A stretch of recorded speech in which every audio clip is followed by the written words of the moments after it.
Hey guys, we have an amazing person with us today and she'll be sharing her journey to clarity. My name is Adeze Obasi, the team lead at Influencer Zone. Let me quickly tell you a bit about our speaker. Kemi Ogunsanya is a core literacy educator with over 7 years of teaching experience. She has taught across both public and private schools at primary and secondary levels during this period. In her current role, she serves primarily as a literacy educator facilitating grammar, creative writing, reading, and non-verbal reasoning lessons to key stage 2 students. Kemi has her first degree in English education and her master's degree in educational planning and administration. She is the convener of the Pristine Project, an initiative aimed towards the advocacy of menstrual health and hygiene for females, as well as equipping girls in rural areas with entrepreneurial skills. She is also the convener of the Teachers Discourse Series, a platform birthed to equip teachers with relevant skills necessary to upscale their impact. Kemi is both an avid reader and writer who has worked to proofread books, magazines, and also create content for business proposals and official documents. Over the years, she has served as a core volunteer across various social impact initiatives and has been instrumental towards the success of major developmental projects. Welcome, Miss Kemi. I'm so happy to have you here with us today. Thank you very much. It's a pleasure being here today. Okay, so can you please tell us about your family background? Any interesting thing about your childhood you want us to know? Okay, my family background. A typical last born. I'm fourth child in four children. Yes, I grew up in a Christian family. I'm born and bred in Lagos, even though my secondary school was out of Lagos for Okay. a while. Yeah. And then childhood memories. What do I remember? I think as a child, I love to write a lot. I love to write stories. I love to tell stories. I'll literally force anyone around me to just sit down to listen to my stories.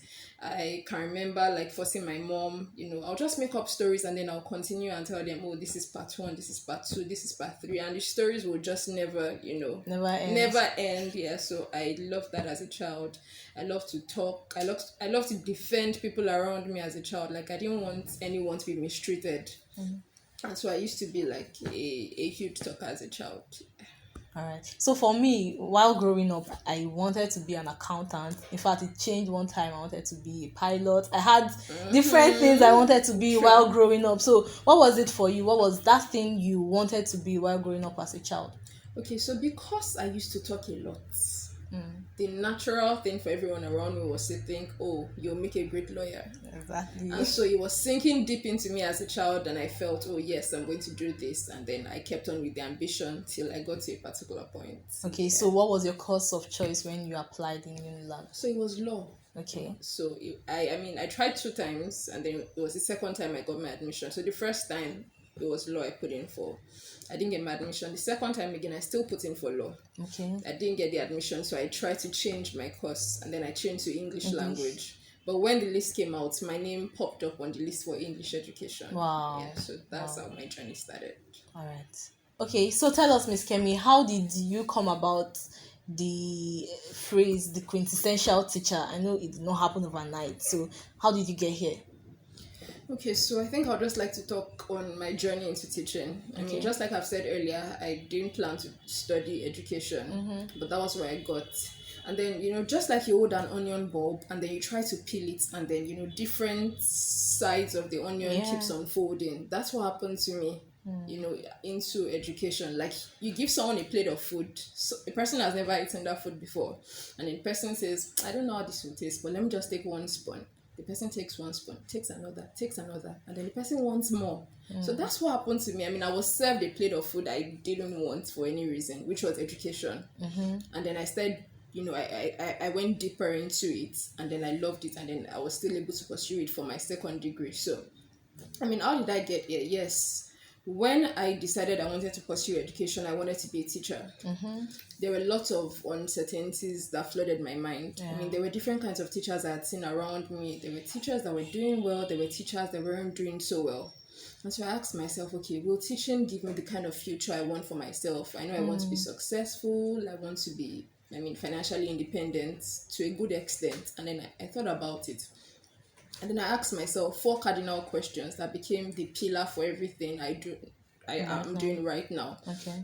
I mean, so I asked myself, first of all, what's my personal motivation for teaching?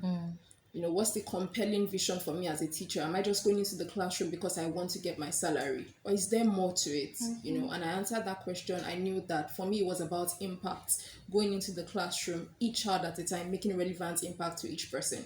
The second question I asked myself was that what personal development strategies must I put in place as a teacher? Okay, I knew I wanted to develop myself. I knew I had to be attending certain training sessions. I knew I had to be exposed to a lot of knowledge as a teacher. I also asked myself what physical and psychosocial features do I want in my work environment. So I was deliberate about where I wanted to work as Yeah. a teacher. I knew what I wanted, and then I went after it. I mean, putting out applications into specific organizations that will afford me what I wanted. A platform to develop myself, expose me to trainings, provide me resources, for my students. So how did the tag name the quintessential teacher Yes. come about? Yes, I started out as a teacher, and then regularly I'll put out updates on my social media platforms on different experiences I was having in my classroom. For me, it was just fun. I was just having fun while at it.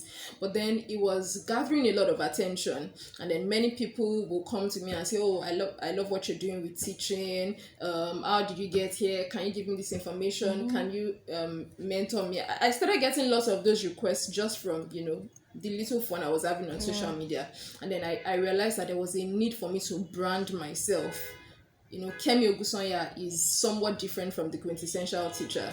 Kemi Ogunsanya is just a random lady, everyone might know around. But the quintessential teacher gives me, establishing that brand gives me some form of authority as a teacher. So, that's how I got here. Yes, so external validation played a key role in the quintessential teacher brand. Okay, so at what point were you able to define yourself and know that, okay, I want to really delve into teaching? At what point? Was it when you were still an undergraduate or after you were done with school? At what point did that really happen? Okay, so it was after I was done with school. I was trying to explore different opportunities, different career choices. And then I felt like, okay, why don't I just explore what I actually studied in school? And then that's how the journey started. All right. So how did you realize that teaching was in line with your purpose? Okay.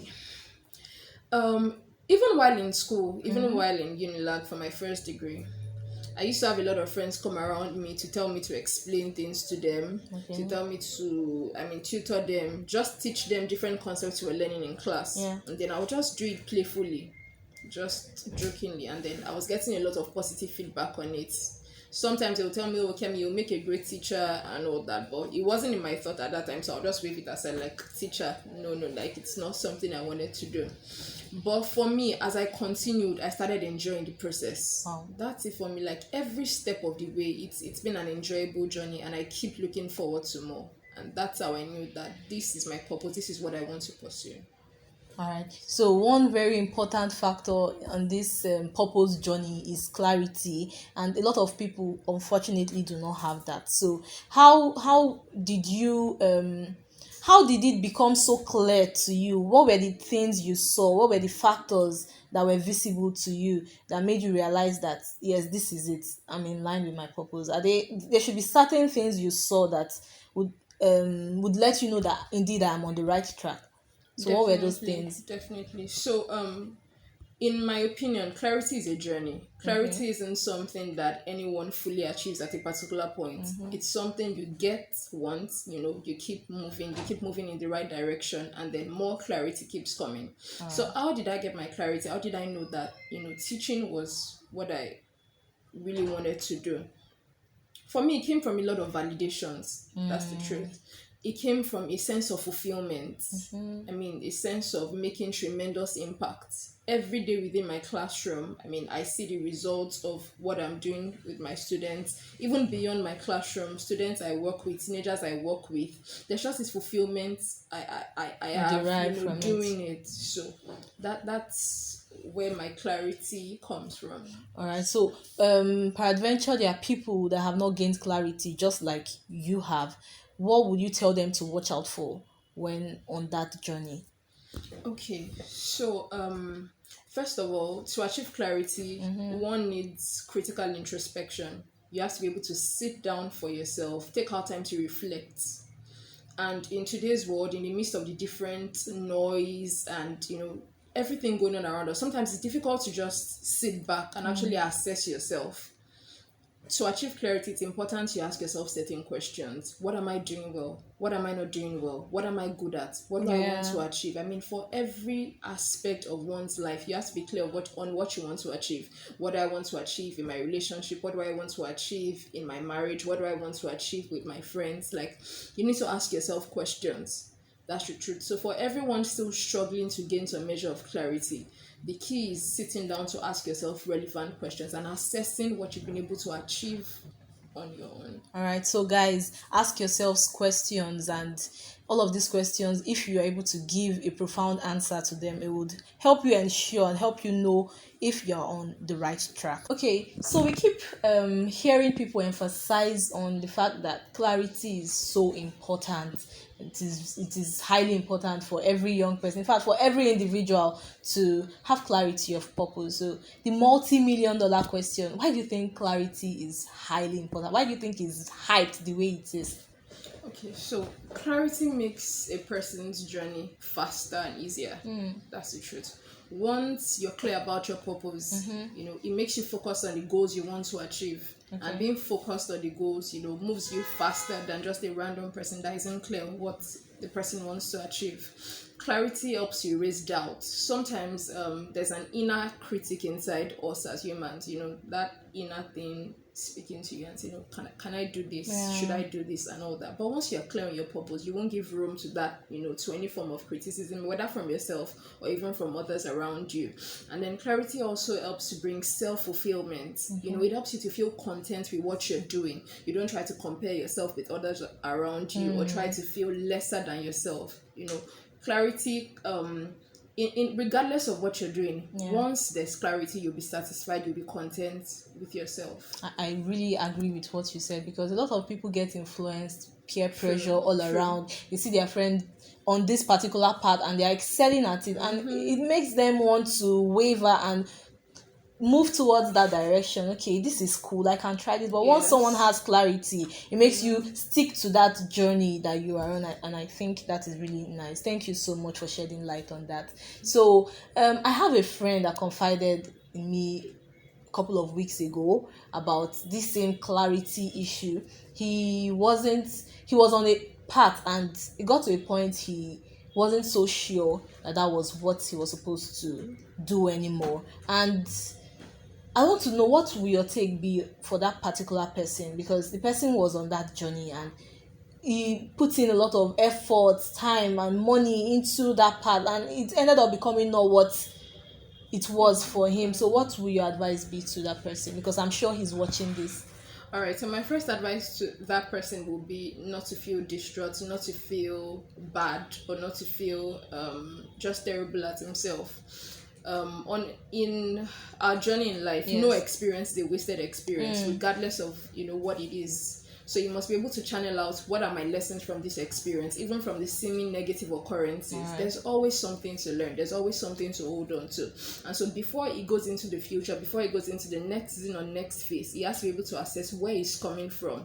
Right. Look at those experiences, find out what he has done right, what he hasn't done well, and then it can help him prepare himself for the next phase. So now it's time for him to ask the critical question of what he really wants to do. What will give him fulfillment? What will give him satisfaction? What are his strengths? What are his potentials? What are his capabilities? And I'm sure if you can answer those questions, he will get on the right path. All right. Okay. So we hear a lot of reputable people tell us stories of how they started, and they did not really start in a very palatable way. They started things very roughly. I mean, of our former president, Jonathan, how he tells us story. He had no sandal. So people always have that story that they tell. Yeah. And most times it's not always a smooth ride. So is it that when you want to attain clarity of purpose, you must always have all of those hiccups and hurdles along the way? Or can it just happen and it just becomes a smooth ride? Must it be something chaotic at times? All right, so to each person lies your own unique path. Everyone won't have it the same way. So some people will have, more challenges than others. However, the truth is, on the journey to clarity, there's some form of effort that needs to be exerted. Yeah. It's not going to be an extremely smooth ride, because you need to go beyond the normal. You need to push yourself, and with pushing yourself comes, a bit of strain on you. And so, on the journey to clarity, there will definitely be some form of challenges. It might not be like, like our ex-president's own, where he didn't have sandals and all that, but there will definitely be some challenges. Once you're striving to achieve goals, it doesn't come easy most of the time. Yeah, so there will definitely be challenges along the way. All right, thank you so much. So I want you to shed more light on this. Does having clarity of purpose guarantee fulfillment? Like when you are clear on that path you want to take, does it automatically mean you get there? Okay, so that's a big no. Yes, okay, you can hear no. Clarity alone doesn't guarantee any form of success and fulfillment. With clarity comes action. And so once you're clear on your purpose, once you're clear on what you want to achieve, but you refuse to take action, then that means nothing can be achieved. So once clarity comes, you must take action. You must set your set your goals to align with your purpose. So I feel that clarity alone doesn't guarantee anyone any form of So it success. must be backed up with action. Yes, deliberate action. Deliberate action. All right, thank you so much. So there's this question also that a lot of people have been asking, and it is regarding NGO and being able to build your finances as well. I mean, NGO, non-profit organization, they are non-governmental organization. You don't make profits from them, and in a case where a person's purpose is in line with having an NGO and it's not going to bring money to you the way you expect it will, how does that person tend to balance between that and also getting to pay his bills, getting to have financial stability? Okay, so I feel that there must always be an intersection at some point, an intersection of you pursuing purpose and then your financial independence. And so you mustn't sacrifice one for the other. Okay. Yes, you want to you want to go after your purpose, but in a case where you're running, an organization that is not for profit, you also have to be able to have another stream of income, something else that is a form of support or boost to your general cash flow. All right. Okay. So let's just round up with this. How or what will your advice be to somebody that has no idea what his purpose or clarity is, has no idea whatsoever? He doesn't even know if he's on the wrong path. In fact, this person has not realized he's on the wrong path. He doesn't have any idea whatsoever. So what will your advice be to that person? And also, what other things would you love to share with us regarding the journey to clarity? Okay, on the journey to achieving clarity, self-awareness is key. Knowing who you are, knowing what your potential is, knowing what your capabilities are. And so for a person that is still lost, in being unclear with what he or she wants to achieve, the truth is there's a need to ask yourself critical questions, just like I've mentioned earlier.